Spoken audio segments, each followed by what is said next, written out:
So here I am still on what I think is the old Sawmill trail, and it's only supposed to be about a 3/4 of a mile long trail.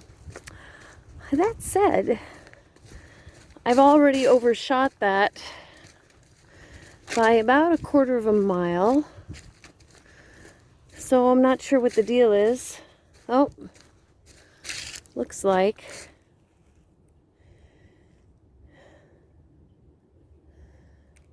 this is a crossy place if I want to continue on. There have already been like 3 crossings that would not be good to do after a recent rain, and this one, you can see all that. I just got to cross on these stones here. Looks pretty similar, but today it's dry, so I'm gonna do it. Bye.